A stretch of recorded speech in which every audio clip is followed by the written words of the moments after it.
Hello friends, मैं doctor Nisha Munjal, consultant obs and gynaecology and fertility expert. आज इस video में हम बात करेंगे एक ऐसे लाइफस्टाइल डिसऑर्डर के बारे में जो हमारी young generation, young beautiful girls को बहुत परेशान कर रहा है। कई बार ओपीडी में ऐसा होता है कि छोटी छोटी लड़कियां, यंग गर्ल्स अभी कॉलेज में हैं या कॉलेज पास आउट हैं और अपनी अल्ट्रासोनोग्राफी की रिपोर्ट लेकर आती हैं और आते साथ ही बोलती हैं कि हमें पॉलीसिस्टिक ओवेरियन डिसीज़ है। तो ऐसे में मेरा पहला क्वेश्चन यही रहता है कि आपको क्या तकलीफ़ है, आपको परेशानी क्या है, आपको कैसे पता चला, क्यों आपने ये सोनोग्राफी कराई। तो मोस्ट ऑफ द टाइम या कई बार आंसर मिलता है कि बस हमारे पेट में दर्द हुआ, हम अल्ट्रासाउंड कराने गए और हमारे ओवरीज में ये पॉलीसिस्टिक अपीयरेंस आई।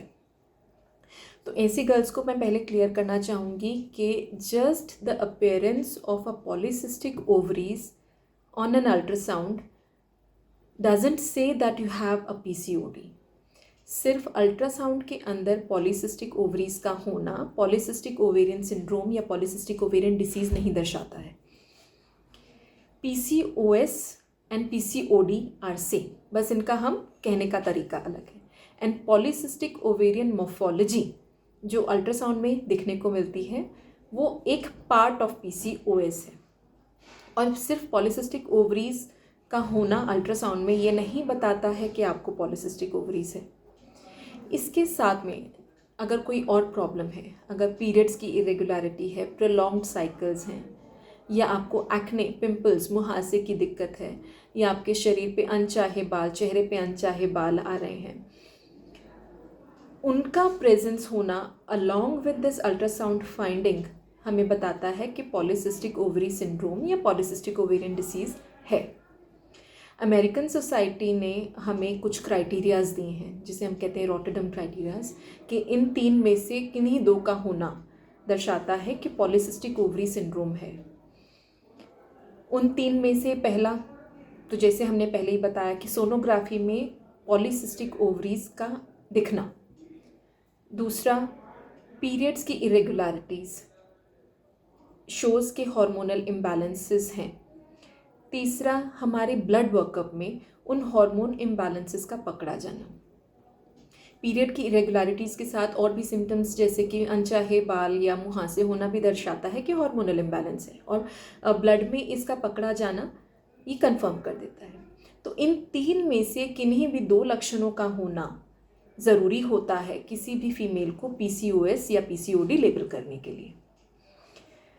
तो अब हम समझते हैं PCOS PCOD है क्या।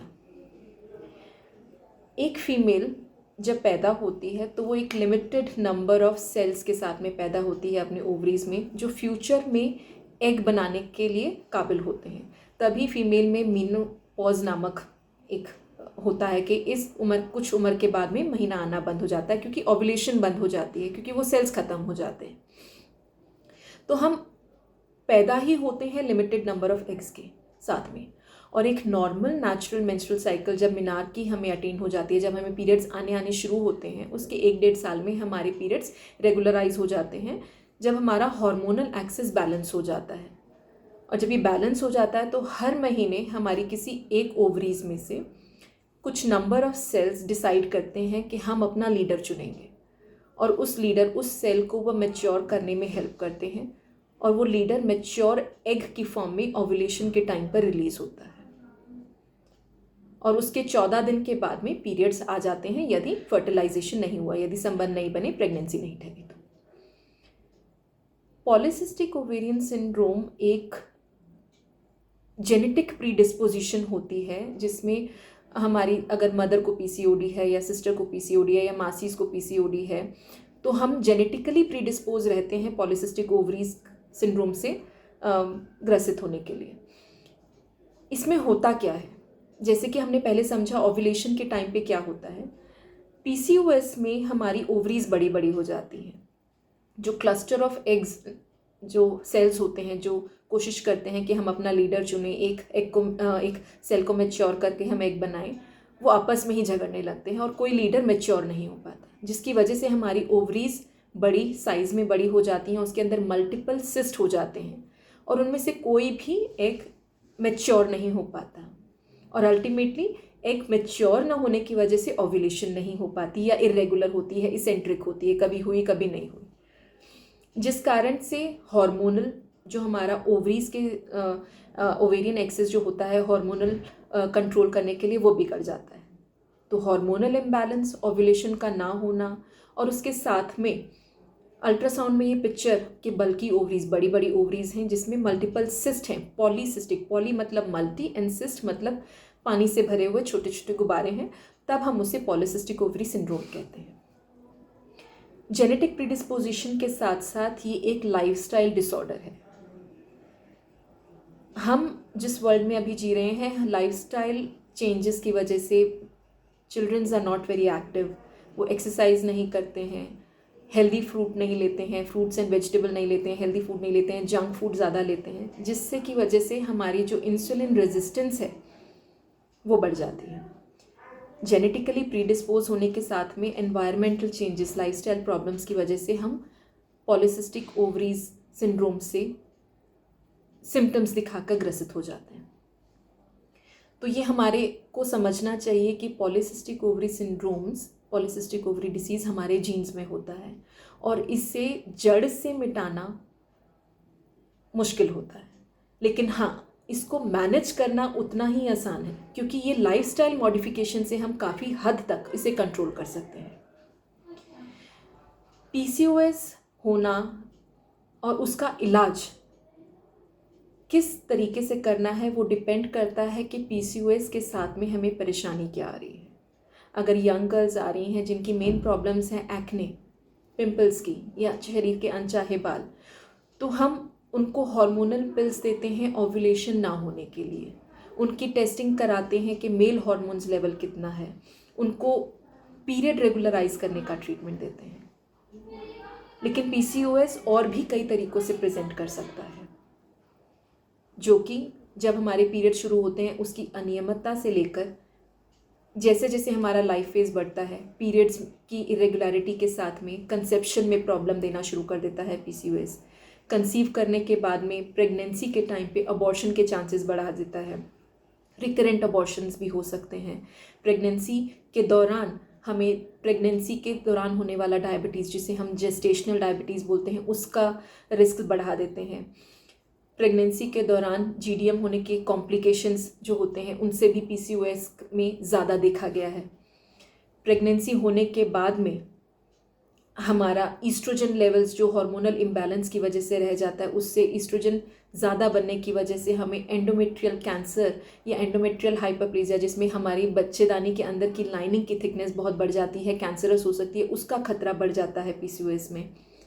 और तो और पीसीओएस हम अपने आने वाली जनरेशन, अपने आगे वाली फीमेल बच्चों को भी अपनी जीन्स के साथ में ट्रांसमिट कर सकते हैं। तो पीसीओएस का मैनेजमेंट, ट्रीटमेंट डिपेंड करता है हम किस फेज़ में पीसीओएस को साथ में आए हैं। पीसीओएस की टेस्टिंग में हम कुछ हार्मोनल टेस्टिंग करते हैं, जैसे कि एक टेस्ट तो हम पहले ही डिस्कस कर चुके हैं जिससे हम सोनोग्राफी करते हैं। उसके साथ में हार्मोन का टेस्ट करना, पीरियड्स के दूसरे या तीसरे दिन पर एलएच, एफएसएच का टेस्ट करना, जब अनचाहे बाल या फिर मुहासे कई ज़्यादा होते हैं तो हमारी बॉडी में मेल हार्मोन्स की टेस्टिंग करना, हमारी बॉडी में इंसुलिन रेजिस्टेंस को जानने के लिए फास्टिंग लेवल पे खाली पेट इंसुलिन लेवल्स का, और उसके बाद में ग्लूकोज लोड दे के 2 घंटे के बाद में फिर से इंसुलिन लेवल का चेक करना हमें बताता है कि हमारी बॉडी में इंसुलिन रेजिस्टेंस कितनी है। हमारी प्री डायबिटिक स्टेट जो पीसीओएस है वो कितने इंसुलिन रेजिस्टेंस पे है और हमें क्या ट्रीटमेंट देना चाहिए, वो टेस्टिंग पे डिपेंड करता है। तो इस वीडियो में मैंने कोशिश की आपको एक जनरल ओवरलाइन आउटलाइन बताने की कि पीसीओएस है क्या, कैसे प्रेजेंट कर सकता है, जो किस छोटी छोटी चीज़ों से भी हम मैनेज कर सकते हैं, एक्सरसाइज से, एरोबिक एक्सरसाइजेज से, अपने लाइफस्टाइल मॉडिफिकेशन से, हेल्दी फूड हैबिट से, हेल्दी ईटिंग हैबिट से। आगे आने वाली वीडियोस में हम बात करेंगे पीसीओएस के अलग अलग फेजेस में, कि जब ये एडोलेसेंट फेज़ में प्रेजेंट करता है, जब अनचाहे बालों के साथ में, मुहासों के साथ में, मोटापे के साथ में प्रेजेंट करता है, तब इसके सिम्टम्स क्या होते हैं, कैसे हम इसे ट्रीट कर सकते हैं, क्या इसके टेस्ट हमारे डॉक्टर हमें करने को बोल सकते हैं। प्रेगनेंसी ना होने की स्थिति में यदि हमें PCOS है तो फिर हमारी ट्रीटमेंट मोडालिटी बिल्कुल अलग होती है। तो हमारा ट्रीटमेंट डिपेंड करता है हमारी प्रॉब्लम्स के, जो हमारे डॉक्टर्स डिसाइड कर सकते हैं। प्रेगनेंसी के दौरान PCOS में जो कॉम्प्लिकेशंस हो सकती हैं, उनको कैसे मैनेज किया जाए, आने वाली वीडियोस में हम इसके बारे में जानकारी देने की कोशिश करेंगे। अगर आपको इस PCOS से रिलेटेड कोई भी परेशानी, कोई भी क्वेश्चन, कोई भी उलझन हो तो प्लीज़ आप कमेंट बॉक्स में लिखिए। मैं कोशिश करूँगी आपके प्रश्नों का जवाब देने की। Thank you.